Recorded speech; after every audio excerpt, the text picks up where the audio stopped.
¿Qué tal, Virginia? ¿Cómo estás? Voy a empezar otra vez. ¿Sale? Ningún Virginia, problema. Virginia, discúlpame, perdóname. Otra Nada, vez. Una, dos. ¿Qué tal, Virginia? ¿Cómo estás? ¿Qué tal? ¿Cómo está tu día? ¿Cómo te hola encuentras? Luis, muy bien, excelente. Acá en Argentina disfrutando de un día feriado. Buenísimo. Qué bueno que te pude molestar un día en el que estés con menos trabajo. Que yo estoy seguro que posiblemente estés a full. Este, Sí. mira, el día de hoy me encantaría tener una entrevista contigo. Ya hemos platicado un poquito acerca de ti, ya sé un poco de tu negocio, a lo que te dedicas, pero para la gente que no te conoce, coméntame. ¿Quién es Virginia? Eh, ¿A qué te dedicas? Excelente. Bueno, para la audiencia, mi nombre es Virginia Montero, soy coach ontológico profesional. Me dedico al coaching organizacional, ejecutivo, de relaciones afectivas, deportivo, corporal, entre otros. Pero Para, principalmente me dedico a la consultoría empresarial, a todo lo que son cuellos de botella, procesos en lo que el empresario o el líder necesita hacer una mejora y no se da cuenta cómo. Desde ese lugar y a través de mi consultora, Level 88 Consulting, es que ingresamos a la empresa, vemos la brecha y buscamos una solución viable en estos tiempos donde el mercado va muy rápido. correcto. Yo te consulto. No sé cómo funciona el negocio, obviamente que tienes, soy ajeno a todo lo que has trabajado. Coméntame, ¿cómo es la dinámica de tu consultoría? Excelente. Bueno, la consultoría empieza principalmente por una entrevista donde nos conocemos de la misma manera que nos conocimos nosotros. Hacemos una entrevista, vemos cuál es el punto de dolor, la situación con la cual está atravesando el líder, el empresario, y a partir de ahí empezamos a diagramar posibles soluciones, posibles procesos para mejorar esa situación. Es decir, es una conversación y todo esto parte del coaching, el coaching ontológico, la base de este servicio es justamente una conversación. Eso, que no podemos hablar con otras personas que nos dan miedo porque en el negocio nos suele pasar que no queremos contar si nos va bien, si nos va mal, si tenemos algún inconveniente. Tratamos de resguardar muchísimo el negocio y el know-how de nuestro negocio y nos cuesta confiar en una persona para contarles lo que nos está pasando. El coaching ontológico lo que te invita es justamente esta conversación con la libertad y confidencialidad que requiere y amerita, y a partir de ahí, de esa conversación, voy a ir haciendo preguntas y de esas preguntas vamos a ir haciendo un checklist de las necesidades a cubrir de ese problema particular. O puede que no haya problema. Puedo llegar a una consultoría, una llamada y darme cuenta que el problema no es un problema, ¿sí? Y Claro, eso lo vemos en esa entrevista. entonces vamos a decir que la dinámica, al menos en principio, del servicio de Level 88 es conocer a el emprendedor, al empresario, ver qué problemas tiene y en base a eso darle cuál sería el siguiente paso. Una propuesta de trabajo, ¿sí? Es un acuerdo entre partes. El coaching tiene la posibilidad o esta sesión de exploración de conocimiento entre el emprendedor, el empresario o el líder, y la consultora es conocer cómo nos podemos nutrir, cómo te puedo aportar valor. Claro, Y hay que ver, como siempre digo, en primera instancia, si realmente yo soy la persona que está en condiciones de aportar valor a tu negocio. A partir de ahí, bueno, vemos en la sesión de exploración, ¿puedo aportar valor? Te digo cómo lo puedo hacer. Y después de esa sesión de exploración, de esa conversación, te voy a enviar una propuesta a la que vos vas a aceptar, aceptar a medias, porque me podés decir también, mira, Vir, esto que me planteás me parece que está buenísimo, pero no sé si estoy preparado para implementarlo al 100%. Entonces ahí empezamos una negociación entre lo que estoy dispuesto a hacer por mi negocio y qué estoy dispuesto a relegar o esperar. Y a partir de esa negociación aceptamos o no este acuerdo que lo vamos a ir trabajando en conjunto. Ok. ¿Qué tipo de negociaciones son las que normalmente o comúnmente se llevan a cabo? Siempre van a estar relacionadas a la expectativa por ahí del cliente, porque nosotros podemos decir, tengo ganas de hacer crecer mi negocio, ¿sí? Lo quiero escalar, pero no estoy dispuesto a invertir.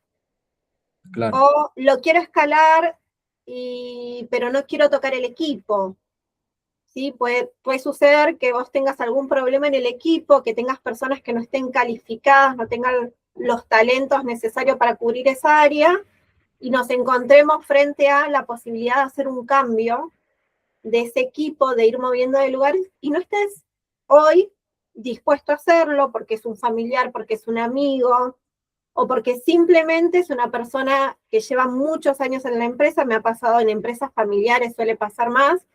Tenés un empleado que tiene 30 años en la empresa y de la costumbre, del miedo, por ejemplo, en Argentina las leyes laborales son complicadas, entonces del miedo a que me pase algo, no quiero mover ese recurso de ahí.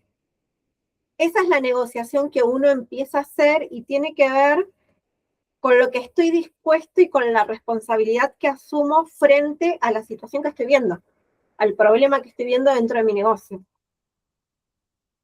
ya, entiendo. Yo te pregunto, ¿cuál crees que es el problema más común? Más bien, ¿cuál has visto que es el problema más común por el que una persona viene a tu consultoría? Falta de claridad. No sé por dónde empezar, no me doy cuenta cuál es el problema real. Esa falta de claridad de no tener los conceptos de mi empresa, hacia dónde voy, cuál es el próximo paso, es la primera problemática del líder, porque se enfrenta a miles de situaciones y no sabe cuál poner primero y cuál es urgente, cuál me está haciendo prender fuego el negocio. Claro, Y próximo a eso, la delegación. Son los dos puntos de dolor más grandes que hay en una consultoría empresarial. No claro, saber qué voy a hacer con mi negocio. Estoy en una situación donde la empresa necesita duplicar ingresos y tengo que analizar si es por falta de inversión, porque se están perdiendo capitales, porque tengo un problema con los talentos de la empresa y están haciendo menos para generar un problema. Todas esas situaciones, al no tener claro hacia dónde voy, empieza a gestionar esta molestia en el negocio y esta falta de crecimiento o esta limitación que va surgiendo. claro. Te pregunto, ¿tú cómo resuelves o cómo se podría resolver esta falta de claridad? Lo primero que hacemos es volver a las bases. O sea, ¿para qué hago lo que hago? Esa es la pregunta fundamental, insignia. ¿Para qué hago lo que hago? Yo empiezo mi negocio y mi objetivo en primera instancia cuando lo arranqué es, por ejemplo, transformar a 100.000 personas. ¿Sí? Vos tenés un negocio de marketing y tu objetivo principal era transformar a 100.000 negocios que hagan escalar su empresa en 5.000, $10.000. Vas a mitad de camino con todo lo que habías empezado, con tu motivación, tu equipo y demás, llegás a esa mitad de camino y te olvidaste que querías impactar esas 100.000 personas. ¿Por qué? Porque el negocio te empezó a afectar en cuanto a innovación, un movimiento en el mercado, en el cambio del consumidor que nos pasó cuando fue pandemia, que nos Claro, enfrentamos a una situación disruptiva. Entonces, ahí, cuando uno no recuerda por qué hace, para qué me levanto todos los días, o sea, para qué salgo de la cama, qué es lo que me motiva a hacer lo que hago.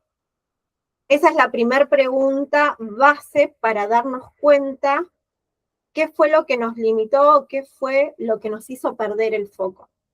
Y tomar decisiones entre esto me acerca o me aleja de mi objetivo. Segunda pregunta, simple. Si yo me asocio a tal compañía o busco tal partner o sumo tal equipo, esto me acerca a transformar 100.000 personas o me aleja, me cambia el rumbo, ¿sí? Primera pregunta, ¿para qué? Segunda pregunta, me acerca o me aleja de mi objetivo. Y a partir de ahí van saliendo diferentes deadlines y líneas donde nosotros podemos introducirnos y trabajar. Bien. Claro, ¿cómo sería su acercamiento o cómo tú trabajarías a ese cliente que tiene falta de claridad? Ya te dijo para qué y ya sabemos si y él ya sabe si lo que hace lo puede acercar o alejar de su objetivo. Después de eso, ¿cómo? Primero el reconocimiento, ¿sí? Reconozco que esto que pasó acá es algo que tiene que ver conmigo, o sea, ¿cuál es mi responsabilidad en esto? Ya lo reconocí y lo vi. Bueno, paso siguiente es, yo trabajo mucho con el método SMART, ¿sí? Pequeños objetivos, donde establecemos en un lapso de tiempo, dependiendo cuál sea la brecha, la situación, en un lapso de tiempo hacemos acciones ejecutables que puedan ser controladas, llevamos una métrica, acompañamos en todo ese proceso de desarrollo y evaluamos, bueno, en estos 10 días tenías que implementar tal cosa. Por ejemplo, cambiar el modelo de publicidad. Claro, Bien, controlamos eso, vemos cuáles fueron los resultados y seguimos con otro paso más, pero siempre con algo que sea medible.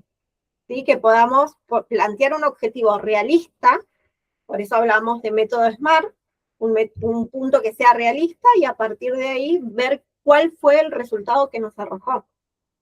Y claro. hablando de publicidad, me pasó también en una empresa familiar también, el padre, del directorio era padre de las 2 chicas que me habían contratado, y el padre toda la vida hizo publicidad en la revista.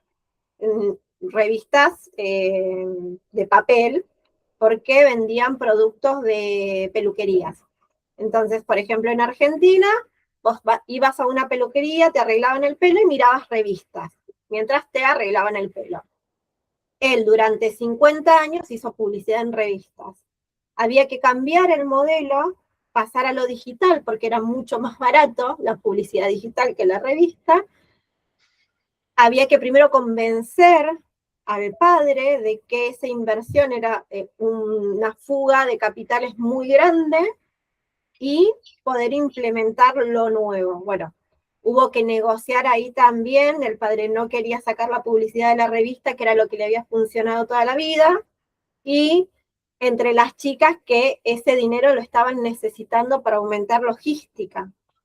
Ahí hubo que negociar con el padre, reducir la revista, empezar a aumentar lo digital y que el padre vaya viendo esporádicamente cómo redituaba más lo digital que la revista. Pero eso había que ponerlo en papel para que él lo pudiera ver. Todo ese proceso que sale inicialmente de la brecha, de lo que encontramos en la consultoría, son ejecutables. Bueno, ahora gastaban 200, para que te des una idea, entre 200 y 300 dólares semanales de publicidad en revista que no les generaba clientes.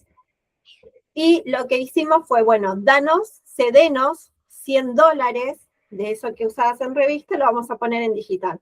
Con esos 100 dólares obtuvimos estos resultados de estos clientes. Y así progresivamente se fue implementando en este método SMART que vamos aplicando el cambio o la transición de lo tradicional a la innovación y a lo digital. Así que es más bien un acompañamiento de acciones.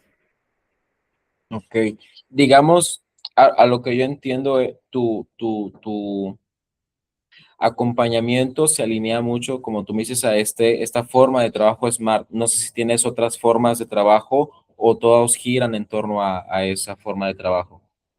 En general, la empresa, o sea, el negocio, lo trabajo mucho con método SMART, porque son muy pocos los que me han tocado a mí, ¿no? Clientes que he tenido, que tengan un lineamiento más de innovación o más de liderazgo consciente, que vos tengas que usar otro tipo de métodos, como por ejemplo el coaching organizacional, donde lo que haces es trabajar comportamiento humano. Claro, En general, el empresario ve productividad, ve números. Entonces, el método SMART a mí es lo que más me ha funcionado para con mis clientes. entiendo. Perfecto. Yo te pregunto, si de pronto, no sé, igual me gustaría preguntarte, porque creo que no hemos sondado mucho en tu persona. No sé, desde en qué momento se te ocurrió dedicarte al tema de coaching, ¿de dónde salió? ¿De dónde salió? Bueno, te cuento un poco de mi historia y de lo personal. Yo vengo de una familia muy disfuncional, económicamente muy pobre, de Argentina, de una zona de muy escasos recursos, y desde muy chica yo sentía que no pertenecía a ese espacio y que la única forma de poder escapar de esa situación que a mí me generaba tristeza era leyendo más libros. Entonces yo desde muy chiquita, en mi país se acostumbraba o existían las bibliotecas, no sé si en México pasa igual o pasó, pero habían espacios llenos de libros donde vos podías ir y leer. Entonces yo era muy chica y aprovechaba el tiempo, iba a las bibliotecas o a la escuela, me nutría mucho de lectura porque yo sentía que la forma de poder salir de esa situación de pobreza era leyendo, era teniendo más conocimiento. Así que desde muy chiquita empecé a trabajar a los 13 años porque no estaba de acuerdo con el estilo de vida que llevaba mi familia y me fui rodeando de personas que fueron mentores, que con alguna frase o algún acompañamiento hicieron de mi identidad la mujer que hoy soy. Y empecé casi a los 17 a generar mi primer emprendimiento, mi primer negocio. ¿De qué era tu primer negocio, si se puede saber? Sí, por supuesto. Se llamaba Bellísimas Eventos y lo que hacía era una event planner y tenía 50 personas a cargo a los 17. Así Buenísimo. que hacía casamientos, cumpleaños de 15. En Argentina se estila a los 15 años de las mujeres hacer una fiesta como muy especial. En esa época se estilaba mucho y me dediqué a hacer eventos. Con los años me dediqué también ya a los eventos masivos, dejé lo que era el event planner para pasarme a los eventos masivos y después de eso me dediqué a la empresa. Cuando me dedico a la empresa, creo mis primeras empresas en lo que es distribución de bebidas y alimentos a nivel nacional. Empecé a darme cuenta que vivía en automático, que lo único que hacía de mi vida era trabajar, desde que tenía prácticamente uso de razón. Y trabajaba casi 18 o 20 horas al día sin parar, sin vacaciones, sin descanso, sin vida social. Y en esa insatisfacción de darme cuenta que era despertarme para trabajar, seguir trabajando y vivir en automático, me di cuenta que algo más me faltaba. Empiezo a trabajar con un psicólogo para encontrar propósito, porque no había nada que me llenara más que sentarme a trabajar. Y ahí, indagando, descubro el coaching ontológico, que era una carrera dedicada al comportamiento humano, a entender el comportamiento humano. Y dije, bueno, a mí me gustaba mucho estudiar, hice muchas carreras, hice licenciatura en administración de empresas, licenciatura en gestión turística, eh, hice profesorados de fitness, hice muchas cosas, estudié muchísimo y dije, bueno, voy a estudiar, voy a hacer coaching ontológico porque aprovecho, me conozco un poco más y veo de qué va esto del comportamiento humano. Cuando entré a estudiar coaching, dije, bueno, es una carrera más en mi vida.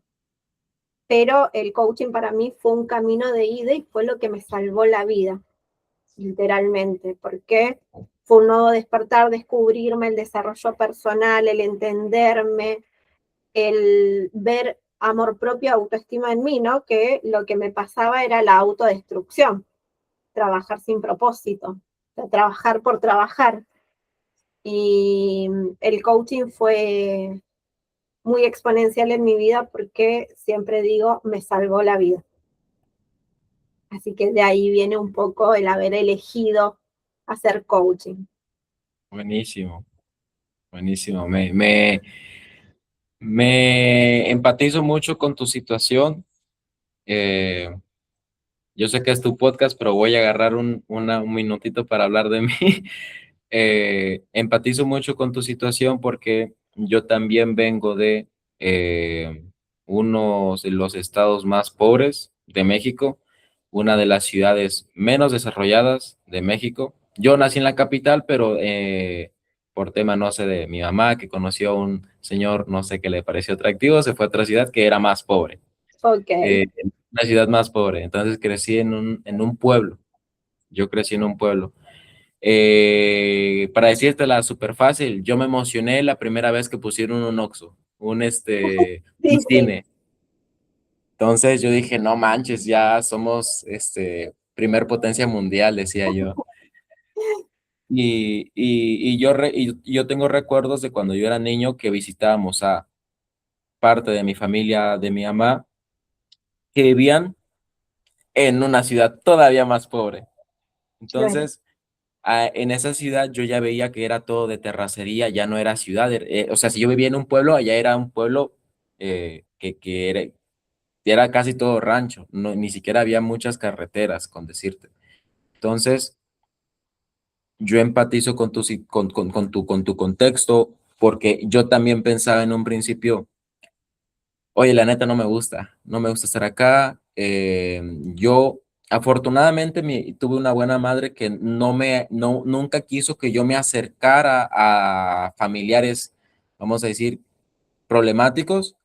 Entonces yo vivía lejos de ellos y cuando yo sabía de que cierta parte de mi familia, no sé, se había peleado porque X cosa, que un tío, no sé, era adicto a X cosa, pues yo veía su situación desde lejos y decía, pues qué mala vida está viviendo el tío, Claro.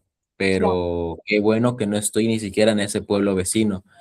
Este, y empatizo mucho con tu situación porque yo justamente, exactamente con tus mismas palabras, a mí no me gustaba ese contexto y yo sentía que no era, que no pertenecía.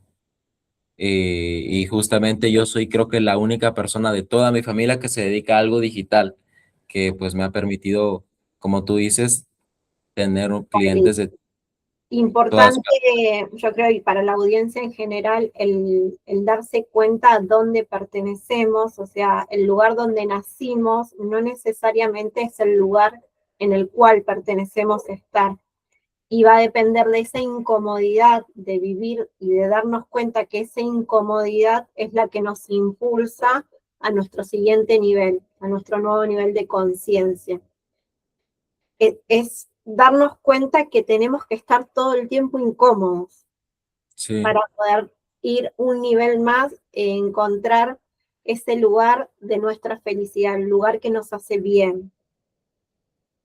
Justo, hay una frase, no sé si conoces de casualidad a Friedrich Nietzsche, Sí, que a mí me encanta mucho cómo él menciona que la felicidad, hasta lo tengo memorizado porque es de las cosas que más me han marcado a mí o que han formado mi identidad, que dice, aquellas personas que son los más inteligentes y también los más fuertes, encuentran la felicidad allí donde los débiles encontrarían su ruina, en las cosas difíciles, en las cosas aparentemente sin solución, porque su felicidad está allí en superarse cada día. Yo dije, mierda, soy el... Eh, sí, y justo se relaciona a lo que comentas. Estoy sí. súper de acuerdo. Tuve una mentor, yo en mi comunidad y no se lo conté a la audiencia, pero en primera instancia me dediqué 100% a la educación y todo lo referido al crecimiento emprendedor, desarrollo emprendedor. Y siempre les hablaba o les hablo cuando tengo oportunidad de estar con emprendedores es busca un mentor, o sea, lo más importante en tu vida es tener mentores, personas a las que vos admires y a donde vos quieras llegar, que te impulsen a sentirte incómodo en donde estás para poder llegar allá. Y dentro de mis mentores más referidos, cuando yo tenía como 15 años, 15, 16 años, trabajaba para una médica, todavía yo estaba viviendo en esa situación muy precaria, y trabajaba para una médica que hacía atención a adultos mayores. Y con ella fui aprendiendo muchísimo de medicina porque yo la asistía y me esforzaba por ser mi mejor versión para ella. Y ella siempre me decía, Vir, vos estás acá, pero no sos de acá, no perteneces. Vos vivís acá, pero no perteneces a este lugar. Y esa frase me marcó muchísimo porque vos temporalmente podés estar pasando ciertas situaciones, pero eso no determina tu identidad, no determina quién sos ni quién querés ser. Y la importancia de tener esas personas o de rodearte de esas personas que te hagan ver que vos, donde estás siendo opacada por el entorno. Y esta frase que hay, que es muy renombrada en todos los medios, es somos el producto de las 5 personas que tenemos alrededor. O sea, conta cuáles son esas 5 que te vienen a la mente más cercana, somos el producto de esas personas. Entonces, ¿quiero seguir siendo esto o tengo que buscarme otro lugar en donde estar para poder nutrirme de esas personas? El tener mentores te hacen ver el lugar en donde podés estar. Por eso considero una parte muy importante de nuestra vida como emprendedores, líderes o a lo que nos dediquemos. Siempre que queramos desarrollarnos es encontrar el lugar en donde nosotros queremos estar. Eso, bonita frase para cerrar. Ah, su máquina. Yo te pregunto, ¿cuál, si tú tuvieras a un emprendedor aquí enfrente que quiere empezar en su negocio, ¿cuál crees que sería el primer paso que tú le aconsejarías a este emprendedor que quiere iniciar? Primero y principal es la investigación. Vuélvanse Sherlock Holmes, siempre era algo muy importante dentro de las clases. Volvete Sherlock Holmes, investigá, desvivite por encontrar esa información que nadie más tiene. Ningún negocio se puede desarrollar de la idea de otro, o sea, te puede servir, te puede nutrir, pero si vos realmente querés ser exitoso en lo que emprendas, dedícate a investigar, a informarte, a conocer. Si vos te querés dedicar, no sé, al real estate, bueno, enfócate en arquitectura, busca las personas que están en los medios, indagá a qué se dedica, qué hace cuando está en su casa, investigá. Cuando vos más conocimientos tengas de todo ese entorno, vas a tener un diferencial y una habilidad que nadie va a poder copiar ni imitar. Vas a ser único y el diferencial es lo que te hace alcanzar el éxito. Buenísimo, buenísimo. Yo te pregunto, no sé cómo estés de tiempos, ¿verdad? Estoy seguro que si el video llega a mucha gente va a querer entrar contigo, a conocerte para entrar a tu programa, tu mentoría. No sé si podemos dejar aquí abajito un enlace para que la gente pueda Y contactarte por y supuesto, no solo contactarme, simplemente para charlar, y esto es algo que me parece muy exponencial, es nos tenemos que conocer. Así sea para una charla de café, aunque no hagamos una mentoría, aunque no estemos listos para un proceso de acompañamiento, siempre es importante conocer y aumentar nuestra red, nuestro entorno, porque no Claro. sabemos a quién nos vamos a encontrar del otro lado. Así que acá en Level, con Virginia Monteros, ustedes vienen, me llaman, charlamos, nos conocemos, nos contamos un poquito de cada uno y nos ponemos en nuestra red de contacto. Y después vemos que seguramente de alguna forma nos vamos a nutrir. Perfecto, perfecto, perfecto. Me parece excelente una invitación a una charla. Em, pues nada, ¿cómo apareces en Instagram para que la gente igual te siga Sí, y pueda conocer más? sí, Virginia Monteros con ese final, a diferencia de tu apellido, Virginia Monteros, coach se escribe Coach, igual se los vamos a dejar abajo, pero Virginia Monteros Coach, o si no, dentro de la página web level88consulting.com, ahí van a tener la información de lo que hago, los servicios, la comunidad de Level, y hasta hay podcast dentro del blog multimedia.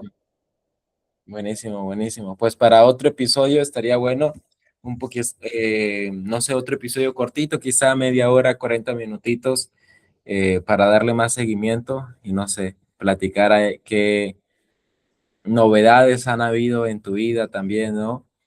Eh, no sé, a mí me gustaría, si a ti te parece, cerrar la entrevista con una frase que te gustaría compartir, que a ti te haya marcado mucho, o la frase que más te haya marcado para la Excelente. audiencia. Sí, hay una frase que escuché cuando tenía 9 años y es: todos tenemos el mismo don, todos tenemos el mismo regalo. 24 horas por día, lo que hagas con tu tiempo determina tu futuro. Eso ha sido el motor clave de mi vida. Buenísimo. Me imagino igual serás fan de la productividad y de ese tipo de cosas. Sí, Buenísimo. productividad y planificación. Es parte de mi identidad. Andamos igual. Yo toda mi vida la tengo almacenada en un Notion. Pero bueno, de mi parte sería todo. Te agradezco muchísimo, Virginia, la oportunidad de entrevistarte. Este, yo de mi parte espero que hayas estado muy cómoda. Espero haber hecho las preguntas correctas. Y si hay personas todavía viendo el podcast hasta ahorita, vayan directamente a contactar a Virginia y a seguirla en Instagram, porque créanme que se van a llevar una gran sorpresa. Gracias.